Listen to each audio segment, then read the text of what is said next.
Ja, schön, dass ihr wieder eingeschaltet habt beim YouTube-Kanal der V8 Lounge. Ich bin hier in Mainz am Bahnhof. Kann man vielleicht dort hinten sehen. Ich schwenke gerade mal da drauf. Und zwar bin ich wieder mit dem Hauler unterwegs und schaue mir heute eine schöne C3 an, eine 82er Collector Edition.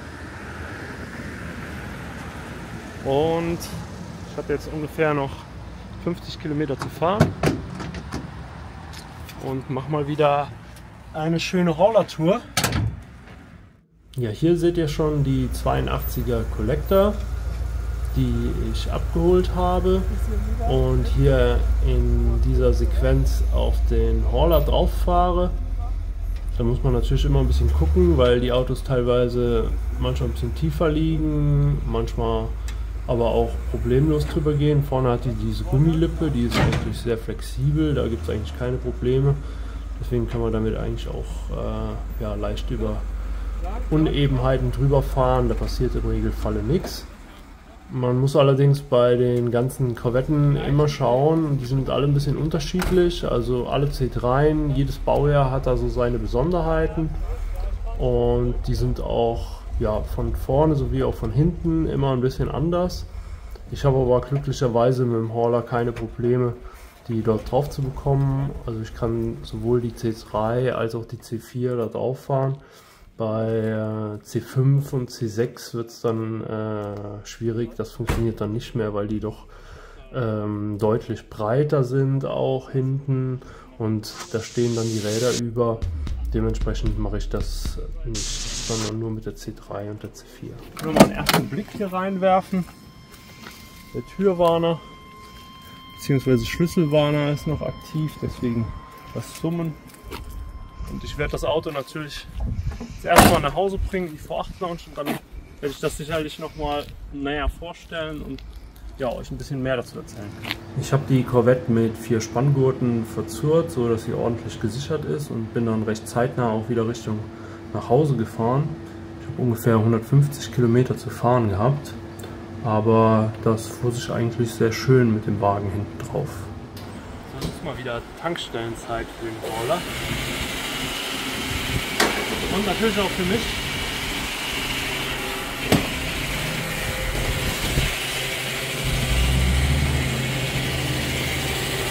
Sprit ist heute besonders günstig. Frisch gestärkt ging es dann Richtung Neuwied. Die Corvette auf dem Hauler war natürlich immer und überall ein Hingucker. Und ihr könnt hier auch ein paar von den Aufnahmen sehen.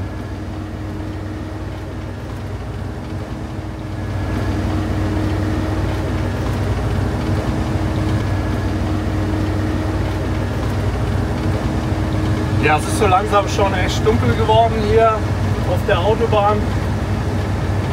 Die Collector steht noch gut hinten auf dem Hauler. Der eine oder andere wird sich vielleicht gefragt haben, warum ich hier die Autos in letzter Zeit auch hier in Deutschland kaufe. Das hat einfach folgenden Grund. Vielleicht hat es der eine oder andere ja auch schon bemerkt, der selber seine Autos aus den USA importiert hat. Der Wechselkurs ist aktuell nicht unbedingt so interessant. Man kann das machen, aber so richtige Schnäppchen macht man da nicht unbedingt. Und der andere Punkt ist einfach auch der, dass man gucken muss, ob die Autos eben vom Zustand halt auch dementsprechend, was hier in Deutschland halt den TÜV fordert. Das Problem bei US-Autos ist oft, dass die in dem Bundesstaat, zum Beispiel in Florida, eben gar keinen TÜV haben. Und dann muss man hier auf deutscher Seite einfach noch extrem viel an den Autos reparieren und wieder in Ordnung bringen. Und es ist dadurch manchmal einfacher, Autos, die schon in Deutschland sind, zu kaufen und dann einfach direkt hier auch zulassen zu können, ohne erst irgendwelche Umbauten daran vorzunehmen und auch ohne irgendwelche Reparaturen dann daran vorzunehmen. Das ist der eigentliche Grund, warum Autos auch in Deutschland, speziell Corvetten, durchaus auch eine Alternative sind. Und da gucke ich eben auch immer, was der deutsche Markt hergibt. Beziehungsweise manchmal ist es natürlich auch so, dass mich Zuschauer hier von dem Kanal anrufen oder auch Kunden, die eben vor längerer Zeit so ein Auto bei mir mal gekauft haben und sich wieder davon trennen wollen. So ergibt sich da manchmal das ein oder andere. Ja, der nächste Morgen ist angebrochen. Ich hatte euch ja gestern schon gesagt, es wird ein bisschen später. Ich bin zurück in der V8 Lounge und ja, wir können auf jeden Fall mal einen ersten Blick auf das Auto werfen. Ihr hattet das ja schon gesehen. Wie gesagt, das ist eine Collector Edition hier mit den spezifischen Farben und auch hier diesem besonderen Dekor. Das hat nur die Collector Edition hier mit diesem Farbverlauf. Auch auf der Haube. Das war zum Ende der Baureihe von der C3. Kam die Collector Edition nochmal als Sondermodell auf den Markt mit ein paar Gimmicks, um nochmal die Verkäufer anzukurbeln. Die war allerdings auch ein gutes Stück teurer wie die anderen Korvetten. Und ja, alle Korvetten auch davor. Die hat als Besonderheit hier diese Heckklappe zum Öffnen und ja, hier im Innenraum hat die eben dieses Design. Das hat auch nur die Collector. Andere Fahrzeuge haben hier einfarbige Innenausstattung. Collector hat auch die durchsichtigen, transparenten Panels oben. Und ja, die ganzen anderen Features wie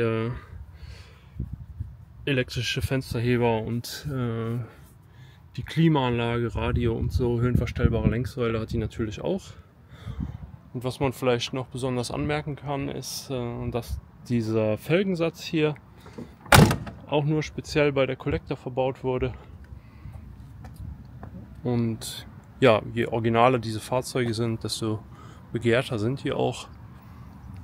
Und es ist auf jeden Fall ein schönes Modell aus der C3-Baureihe, eben weil es das letzte ist. Und auch für Sammler sehr interessant. Okay, dann sage ich schon mal danke fürs Zuschauen und bis zum nächsten Mal in der V8 Lounge. Ciao.